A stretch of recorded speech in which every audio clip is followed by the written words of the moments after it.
Hello students, मैं अनुराग राय। आज का ये वीडियो हमारा पास्ट के पूरे पांचों टेंसेस के लिए है। अभी कुछ ही दिन पहले, एक दो दिन पहले ही मैंने अपने यूट्यूब चैनल पर प्रेजेंट के पांचों टेंसेस जो हैं वो बहुत अच्छे तरीके से पूरे डिटेल में एक्सप्लेन किए थे। आज के वीडियो में पास्ट के जो पांचों टेंसेस हैं उनको एक्सप्लेन कर रहा हूं। तो चलिए, पास्ट का जो पहला है, पास्ट में जो पहला आता है वो होता है सिंपल पास्ट। एक्चुअली कुछ टीचर्स और कुछ बुक्स में सिंपल पास्ट को ही पास्ट इंडेफिनिट के रूप में भी मेंशन किया गया है। हम यहाँ पर दो अलग अलग कर देते हैं, सिंपल पास्ट अलग कर देते हैं और पास्ट इंडेफिनिट अलग कर देते हैं। प्रेजेंट वाले जो टेंसेस थे उनके वीडियो में मैंने आपको ऑलरेडी जो है टू डू वर्ब्स और टू बी और टू हैव वर्ब्स के बारे में समझाया हुआ है। तो आप उस वीडियो में जाकर टू बी, टू हैव और टू डू वर्ब्स क्या होती हैं और कहां लगती हैं ये देख सकते हैं। तो सिंपल पास्ट जो है, सिंपल पास्ट ये वो सेंटेंसेस रहेंगे पास्ट के जिसमें टू बी और टू हैव वर्ब्स का प्रयोग किया जाएगा। अब क्योंकि ये पास्ट है तो इसमें पास्ट के रूप लगेंगे। तो पास्ट का जो बी के जो पास्ट के रूप होते हैं वो मैं आपको ऑलरेडी बता चुका हूं, वॉज और वर होते हैं। और टू हैव वर्ब जो है इसका पास्ट का रूप क्या होता है? हैड। यहां पर लिखते हैं हम, इसका पास्ट रूप हैड होता है। और बी के जो पास्ट के रूप होते हैं वो वॉज, वर होते हैं। तो और बी का मतलब होता है होना, यानी खुद कुछ होना, खुद कुछ बनना। और हैव और हैड जो है उसका भी मतलब होना होता है, लेकिन इसका मतलब होता है अपने पास कुछ होना, कोई चीज अपने पास होना। तो इसकी दो वाक्य रचनाएं बनती हैं। एक बनती है सब्जेक्ट प्लस वॉज या वर्ब, दोनों में से कोई एक आएगा। सिंगुलर सब्जेक्ट के साथ वॉज, प्लूरल सब्जेक्ट के साथ वर्ब। उसके बाद एडजेक्टिव या नाउन, या तो एडजेक्टिव रहेगा या नाउन रहेगा। और जब नाउन रहता है तो नाउन के साथ जो है कोई आर्टिकल या कोई डिटर्मिनर अपने आप लग जाती है। तो दूसरी वाक्य रचना इसकी सब्जेक्ट प्लस हेड, और हेड के बाद सिर्फ नाउन है। तो फर्स्ट एग्जांपल जैसे हम लिखते हैं, आप देख सकते हैं, वह थका हुआ था, वह थका हुआ था। तो थका हुआ जो है ये एडजेक्टिव होता है। थका हुआ का मतलब होता है टायर्ड। तो हमने लिखा वह थका हुआ था। तो इसके चार अलग अलग सेंटेंस यदि हम करें, ये मैंने अफर्मेटिव के लिए लिखा है, ही वॉज टायर्ड। थका हुआ एडजेक्टिव होता है, टायर्ड तो एडजेक्टिव है, इस कारण से एडजेक्टिव से पहले आर्टिकल नहीं लगता, ही वॉज टायर्ड। अब यदि इसका नेगेटिव करें तो आप देख सकते हैं वर्ब के बाद नॉट लगाना होता है, ही वॉज नॉट टायर्ड, यानी वह थका हुआ नहीं था। अब अगर प्रश्न बनाना है कि क्या वह थका हुआ था, तो आपको पता है कि अगर हम हेल्पिंग वर्ब को, ये वॉज, इसको उठाकर बाहर रख दें तो ये इंटेरोगेटिव बन जाएगा। इंटेरोगेटिव के लिए मैंने आई लिखा है, वॉज ही टायर्ड, क्या वह थका हुआ था। और इंटेरोगेटिव ये है, और डबल इंटेरोगेटिव आपको पता ही है कि इंटेरोगेटिव के सेम सेंटेंस के पहले स्टार्टिंग में कोई क्वेश्चन वर्ड आ जाए तो वो डबल इंटेरोगेटिव हो जाता है। तो हमने मान के चलिए वह थका हुआ था में क्यों जोड़ दिया कि वह क्यों थका हुआ था। तो इंटेरोगेटिव की ही सेंटेंस के आगे क्यों यानी वाई और जोड़ दिया, वाई वॉज ही टायर्ड, वह क्यों थका हुआ था। ठीक, तो ये फर्स्ट जो एग्जांपल था, ये पहली वाली जो वाक्य रचना है वॉज वर वाली, उसका एग्जांपल था। अब हम सेकंड एग्जांपल जो कर रहे हैं वो ये दूसरी वाली वाक्य रचना हैड का करेंगे।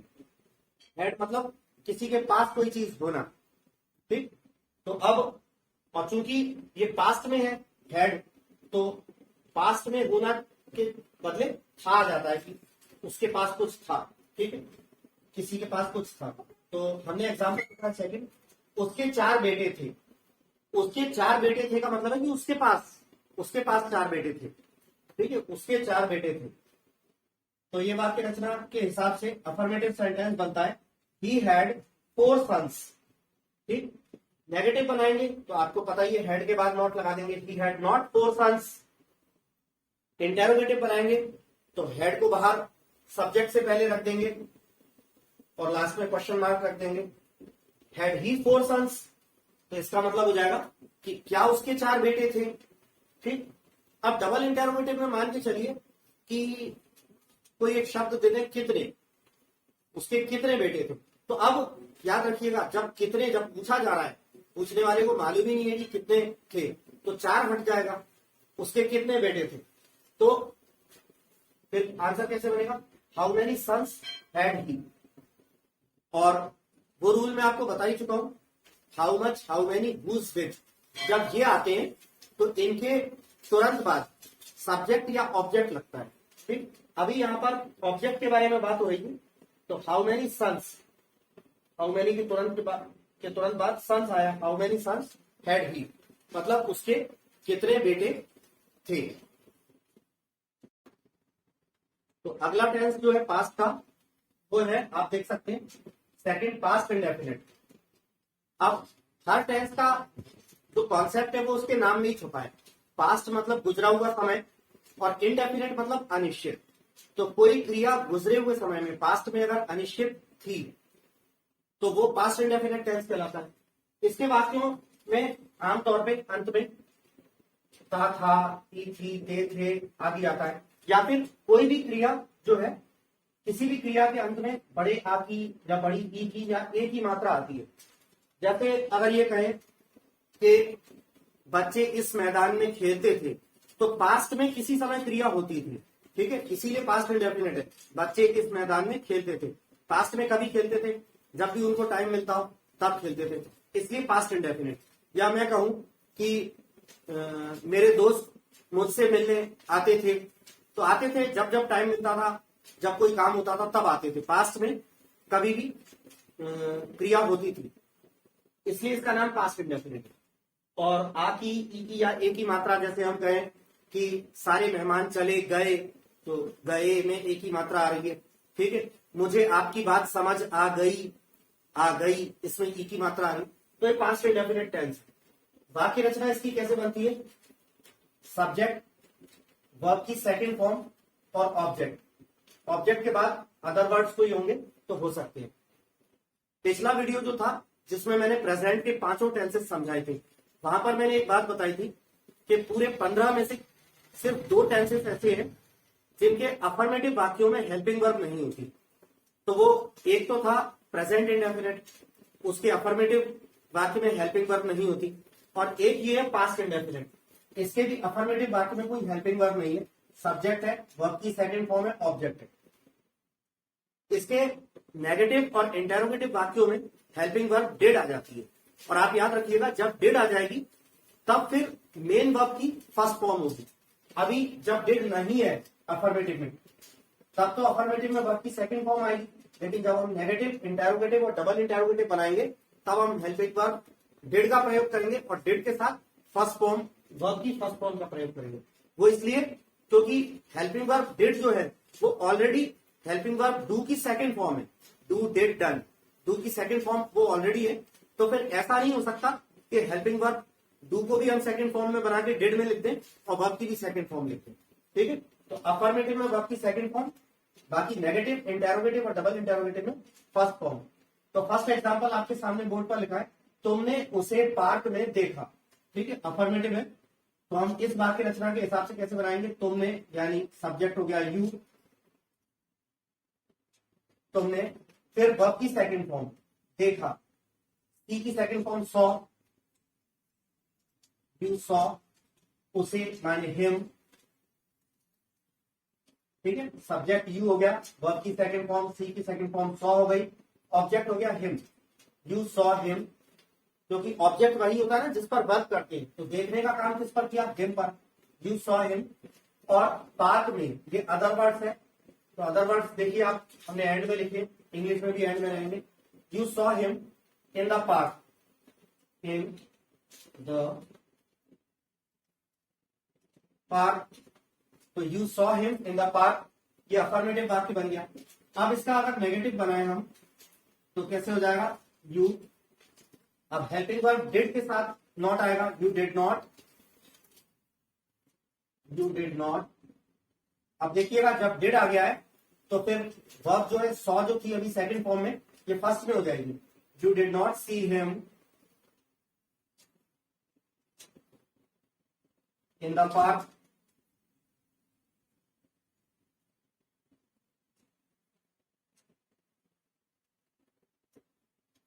इसके बाद यदि हम इंटेरोगेटिव बनाए तो आपको पता है हेल्पिंग वर्ब को उठाकर सब्जेक्ट से पहले रख देने पर इंटेरोगेटिव हो जाता है।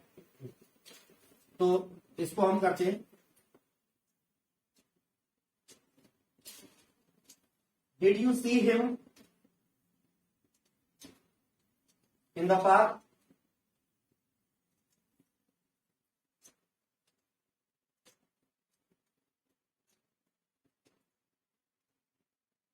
Did you see him in the park, इसका मतलब हो जाएगा कि क्या तुमने उसे पार्क में देखा।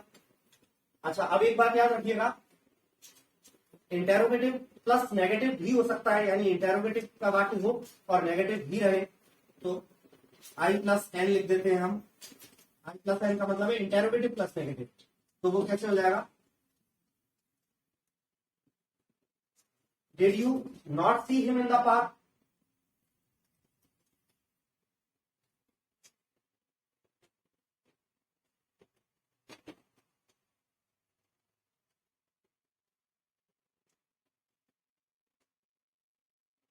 इंटेरोगेटिव प्लस नेगेटिव में इंटेरोगेटिव का तो सेम था ही, ठीक है। डिड को उठाकर आपने सब्जेक्ट से पहले रख दिया था और नॉट को उसकी जगह पर ही रखे रहने में। तो did you not see him in the park, इसका मतलब हो जाएगा कि क्या तुमने उसे पार्क में नहीं देखा। ठीक, अब मान के चलिए कि डबल इंटेरोगेटिव में हम कहा शब्द जोड़ दें। जैसे ये ओरिजिनल सेंटेंस ये था हिंदी का, तुमने उसे पार्क में देखा। ठीक है, अगर हम कहा जोड़ दें तो फिर आप गौर कीजिएगा, फिर पार्क में हट जाएगा, तुमने उसे कहाँ देखा। क्योंकि जब कोई व्यक्ति कहाँ का यूज कर रहा है तो उसे मालूम ही नहीं है कि कहाँ देखा, पार्क में देखा कि स्कूल में देखा या कॉलेज में देखा। तो यदि हम कहाँ जोड़ेंगे वेयर, तो फिर पार्क में हट जाएगा। ठीक है, यदि हम कब जोड़ेंगे, तुमने उसे पार्क में कब देखा, तब फिर कब जोड़ने पर पार्क में जो है वो नहीं हटेगा। सपोज हम कब जोड़ देते हैं तो आपको पता ही है कि इंटेरोगेटिव का जो सेंटेंस होता है उस सेंटेंस में स्टार्टिंग में क्वेश्चन वर्ड और आ जाता है। तो कब जो है यानी कि व्हेन आ जाएगा, उसके बाद इंटेरोगेटिव का पूरा सेंटेंस लिख जाएगा। When did you see him in the past.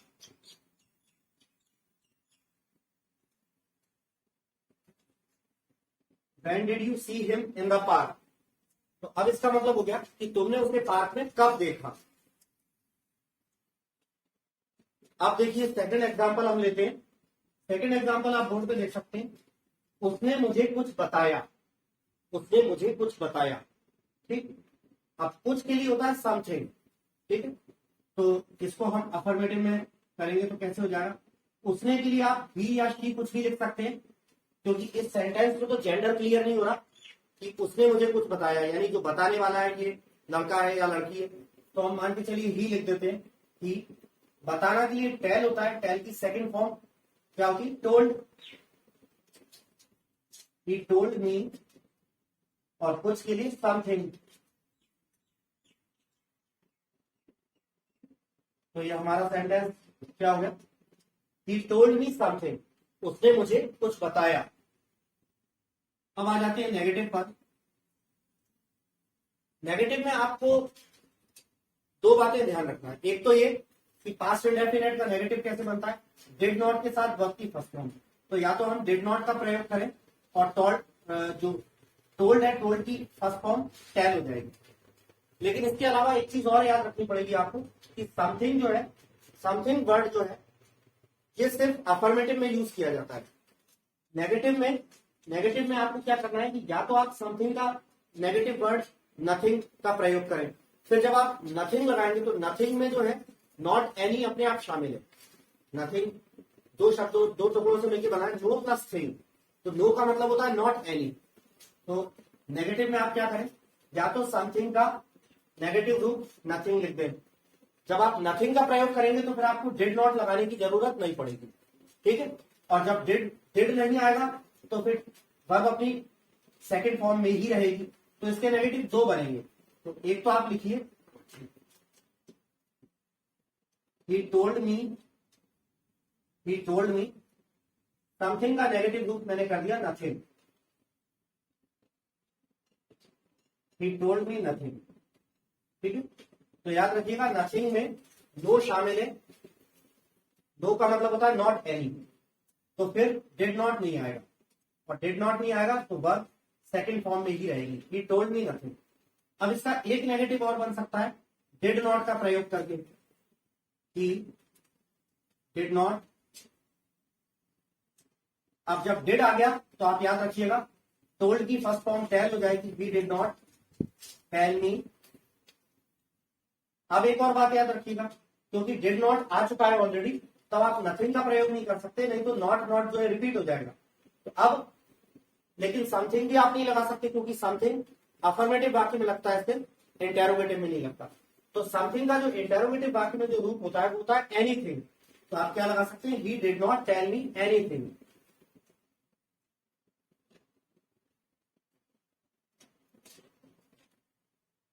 he did not tell me anything।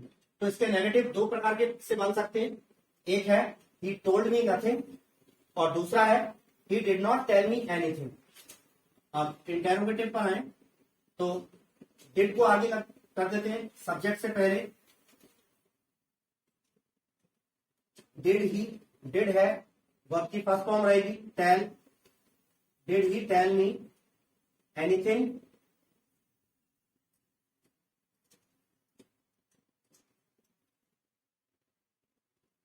तो इंटेरोगेटिव क्या हो गया, did he tell me anything, इसका मतलब हो जाता है कि क्या उसने मुझे कुछ बताया। अब डबल इंटेरोगेटिव में मान के चलिए हम क्या जोड़ दें कि उसने मुझे क्या बताया, तो जब हम इसमें क्या जोड़ेंगे, उसने मुझे क्या बताया, तो फिर क्या जोड़ेंगे तो ये कुछ हट जाएगा, उसने मुझे क्या बताया। तो डबल इंटेरोगेटिव में क्या हो जाएगा,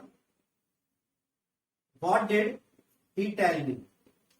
इंटेरोगेटिव का पूरा सेंटेंस रहता है, उसके आगे क्वेश्चन वर्ड लग जाता है। तो what did he tell me, और एनीथिंग हट जाएगा कुछ, क्योंकि इस कुछ के बदले में ही तो क्या हमने लगाया, what did he tell me. इसका मतलब हो गया उसने मुझे क्या बताया। तो ये था फ्रेंड्स हमारा पास्ट इंडेफिनिट टेंस। तो पास्ट का जो थर्ड टेंस है वो है, आप देख सकते हैं बोर्ड पर, पास्ट कंटिन्यूअस। पास्ट कंटिन्यूअस मतलब पास्ट यानी गुजरा हुआ समय, और कंटिन्यूअस मतलब जारी, यानी गुजरे हुए समय में, पास्ट में जब कोई क्रिया जारी थी, चल रही थी, तो वो पास्ट कंटिन्यूअस है। वाक्यों के अंत में रहा था, रही थी, रहे थे आता है, या फिर इसके अलावा जैसा हमने प्रेजेंट कंटिन्यूअस में करा था, जैसा पास्ट कंटिन्यूअस में भी होगा, खड़ा हुआ था, खड़ी हुई थी, खड़े हुए थे, बैठा हुआ था, बैठी हुई थी, लेटा हुआ था, लेटी हुई थी, या पहना हुआ था या पहनी हुई थी, क्योंकि ये भी कंटिन्यूअस में माने जाते हैं। ठीक है, जैसे मैं अब अगर आपसे कहूं कि पिछले वीडियो में मैं पीली टी शर्ट पहना हुआ था, तो in the last video I was bearing yellow T shirt. ठीक है, in this video I am bearing a red shirt. इस वीडियो में मैं रेड शर्ट पहना हुआ हूं, तो पहने हुए होने की क्रिया मेरी अभी चल रही है। ठीक है, अब अगर पहने हुए होने की क्रिया चल रही थी तो वो पास्ट हो जाएगा। वाक्य कैसे बनेंगे, सब्जेक्ट बॉस वर्ब, जैसे कोई एक सिंगुलर सब्जेक्ट के लिए बॉस, प्लूरल सब्जेक्ट के लिए वर्ब, कंटिन्यूअस है तो वर्ब में आईएनजी आता है, प्लस ऑब्जेक्ट आएगा। अदर वर्ड्स कोई होंगे तो ऑब्जेक्ट के बाद आते हैं। तो अब जैसे एक सेंटेंस हमने लिखा, वह एक किताब पढ़ रहा था। ठीक, तो अब इसे हम इंग्लिश में ट्रांसलेट करेंगे। ए लिख रहा हूं मैं अफर्मेटिव के लिए, क्योंकि ये अफर्मेटिव वाक्य। तो क्या हो जाएगा, he was reading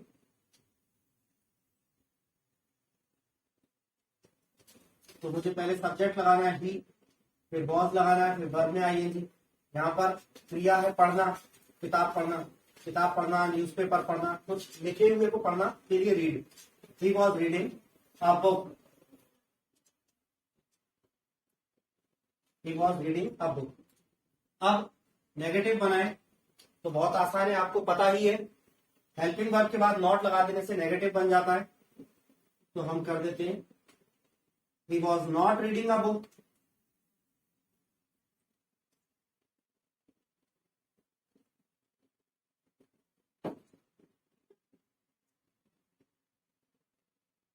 he was not reading a book.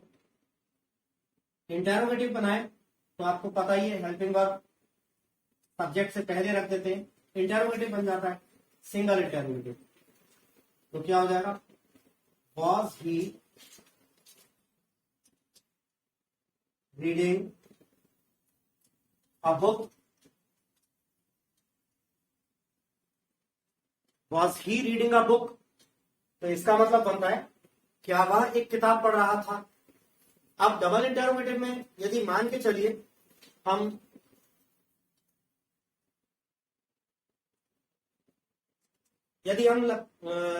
कहा या कब या क्यों इस तरह के कोई शब्द का प्रयोग करें, मान के चलिए कब का प्रयोग करें, तो इंटेरोगेटिव का सेम सेंटेंस रहेगा, उसके आगे कब के लिए वैन जुड़ जाएगा, when was he reading a book, when was he reading a book. ठीक है। अब यदि हम हु का प्रयोग करें, जैसे इसमें लिखा है वह एक किताब पढ़ रहा था, अगर मान के चलिए कौन का प्रयोग करें, कौन, तो आपको पता होना चाहिए कि ये जो कौन है, कौन मतलब हु, कौन जो है ये खुद सब्जेक्ट होता है और ये अफर्मेटिव की वाक्य रचना में सब्जेक्ट की जगह पे आ जाता है। तो यदि हम कौन का प्रयोग करेंगे, कौन एक किताब पढ़ रहा था, तो अफर्मेटिव में बी को सब्जेक्ट को हटाकर हु लगा देंगे तो वो इंटरोगेटिव 2 बन जाएगा, who was reading a book, who was reading a book.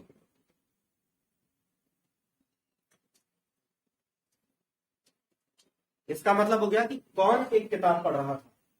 मान के चलिए एक और डबल इंटरोगेटिव हम बनाए, ये जो कौन था इसको अगर हम चेंज करके कौन सी लगा देते हैं, कौन सी,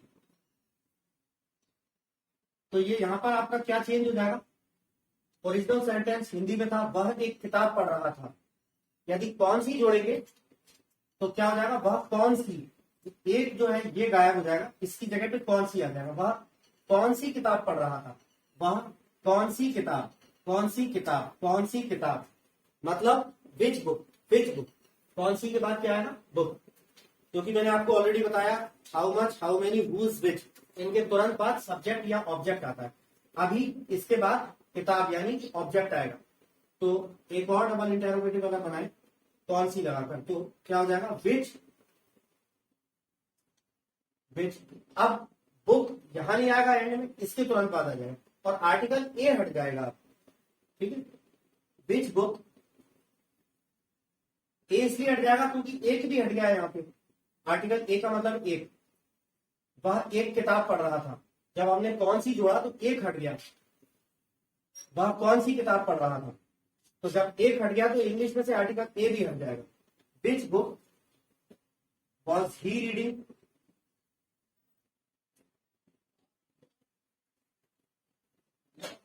which book was he reading, इसका मतलब हुआ वह कौन सी किताब पढ़ रहा था। तो फ्रेंड्स ये था हमारा पास्ट कंटिन्यूअस टेंस। तो पास्ट का अगला फोर्थ जो टेंस है वो है पास्ट परफेक्ट। पास्ट मतलब गुजरा हुआ समय, परफेक्ट मतलब पूर्ण या पूरा। तो गुजरे हुए समय में जब कोई क्रिया पूरी हो चुकी हो, पूरी हो चुकी थी, तो वो पास्ट परफेक्ट टेंस कहलाएगा। इसके वाक्यों के अंत में चुका था, चुकी थी, चुके थे आता है, इससे पता चलता है कि कोई क्रिया हो चुकी थी। ठीक है, अब इसकी वाक्य रचना जो है वो अफर्मेटिव में कैसे होता है, सब्जेक्ट, सब्जेक्ट के बाद हेल्पिंग वर्ब, इसमें सिर्फ हैड है, हैड, वर्ब की third form, object,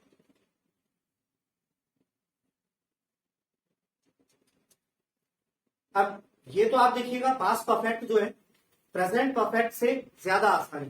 present perfect में हैज हैव दो हेल्पिंग वर्ब्स होती हैं, उसमें आपको सोचना भी पड़ेगा कहाँ हैज लगेगा कहाँ हैव लगेगा। लेकिन ये पास्ट परफेक्ट में तो केवल एक ही हेल्पिंग वर्ब होती है, हैड, तो सभी पर्सन के साथ हैड ही लगता है। ठीक है, तो सपोज एक एग्जांपल हम लिखते हैं कि तुम उससे मिल चुके थे।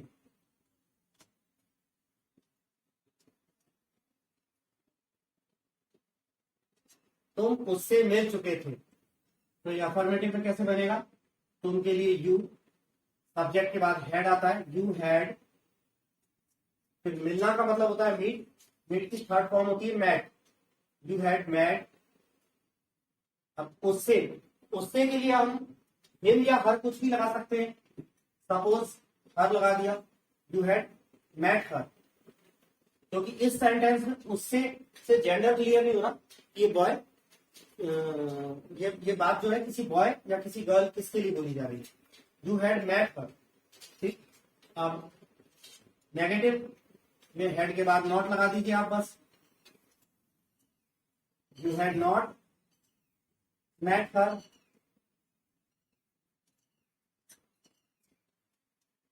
उसके बाद जल्दी जल्दी आते हैं, इंटेरोगेटिव में आप हेड को बाहर लगा दीजिए, हैड यू मैट हर।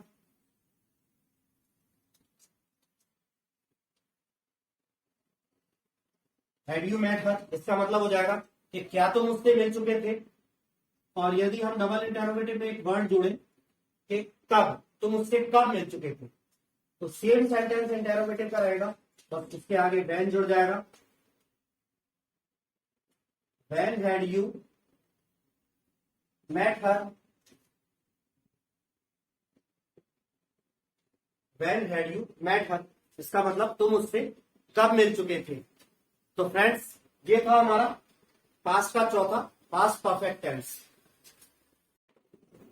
अब पास्ट का जो लास्ट टेंस है, फिफ्थ नंबर, वो है, आप देख सकते हैं, पास्ट परफेक्ट कंटिन्यूअस। अब इसमें देखिएगा, परफेक्ट और कंटिन्यूअस दोनों जुड़ गए। परफेक्ट मतलब पूर्ण या पूरा, और कंटिन्यूअस मतलब जारी। इसका मतलब कोई क्रिया पास्ट में पूरी भी हो चुकी थी और जारी भी थी, चल भी रही थी। ठीक है, परफेक्ट कंटिन्यूअस टेंस क्या होता है, ये मैं पिछले वीडियो में, जिसमें मैंने प्रेजेंट के पांचों एक्सप्लेन किए थे, वहां बहुत अच्छी तरीके से एक्सप्लेन कर चुका हूं। यहां फिर से परफेक्ट कंटिन्यूअस आ गया। अब इसके वाक्यों में अंत में कोई समय दिया होगा, समय के साथ से लगेगा, जैसे 2 घंटे से, या 2 बजे से, या 2 महीने से, या सुबह से, शाम से, तो किसी समय के साथ से लगेगा, और अंत में रहा था, रही थी, रहे थे आएगा।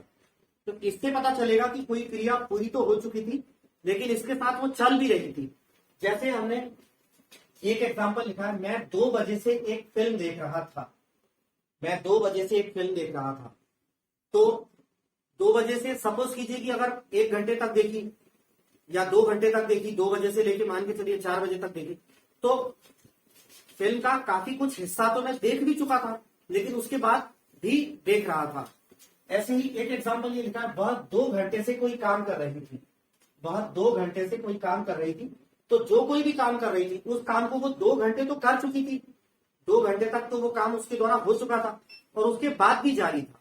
ठीक है, तो अब पास्ट परफेक्ट कंटिन्यूअस टेंस कैसे बनता है, इसकी वाक्य रचना में हमने लिखा, सब्जेक्ट, उसके बाद हैड बीन आता है, फिर वर्ब में आईएनजी। अच्छा, बीन इसलिए क्योंकि परफेक्ट टेंस है, परफेक्ट टेंस में वर्ब की थर्ड फॉर्म लगती है, लेकिन कंटिन्यूअस भी है, और कंटिन्यूअस में वर्ब की आईएनजी फॉर्म लगती है। तो कंटिन्यूअस होने के नाते वर्ब में आईएनजी लगा दिया, और परफेक्ट में थर्ड फॉर्म लगती है, तो हेड के साथ बी की थर्ड फॉर्म बीन लगा दी।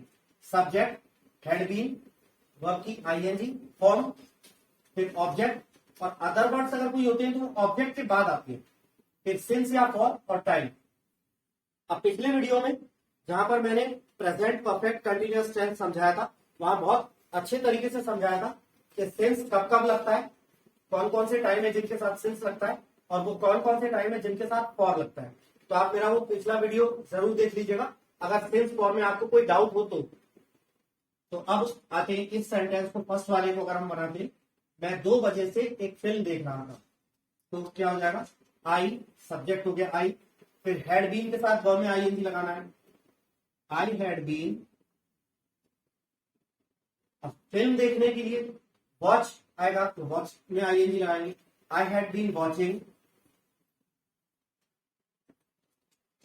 आई had been watching a film, या फिल्म के बजाय आप जो है मूवी वर्ड का भी प्रयोग कर सकते हैं, I had been watching a film 2 बजे से। अब 2 बजे से ये जो है डेफिनेट टाइम है, पॉइंट ऑफ टाइम है, तो इसके लिए सेंस आता है, सेंस 2 o'clock। तो ये हमारा आंसर क्या बन गया, मैं 2 बजे से एक फिल्म देख रहा था, I had been watching a film since 2 o'clock। ठीक, अब इसके हम नेगेटिव, इंटेरोगेटिव, डबल इंटेरोगेटिव रूप नहीं करेंगे, वो आपको बहुत अच्छी तरीके से आते हैं। हेड के बाद यदि आप नॉट लगा देंगे नेगेटिव बन जाएगा, हेड को बाहर रख देंगे उठाकर आई से पहले तो इंटेरोगेटिव बन जाएगा, और उसके और पहले एक क्वेश्चन वर्ड रख देंगे तो डबल इंटेरोगेटिव बन जाएगा। अब हम सीधे सेकंड सेंटेंस करते हैं, वह 2 घंटे से कोई काम कर रही थी, यानी कोई लेडी है तो हम शी का प्रयोग करेंगे, she had been, she had been, अब कोई काम कर रही थी, करना के लिए डू आता है, she had been doing, she had been doing. अब ये याद रखिएगा कोई काम, तो कोई काम के लिए आप सम वर्ब का भी प्रयोग कर सकते हैं या आर्टिकल ए का भी प्रयोग कर सकते हैं। अब आर्टिकल ए का मतलब कोई या कुछ भी होता है, आप यहां पे सम भी लगा सकते हैं, she had been doing some work,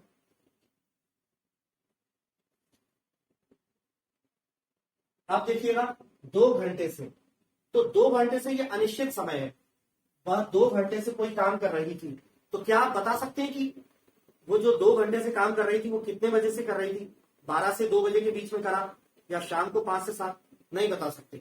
अनिश्चित समय के लिए फॉर लगता है, तो क्या हो जाएगा, she had been doing some work for 2 hours।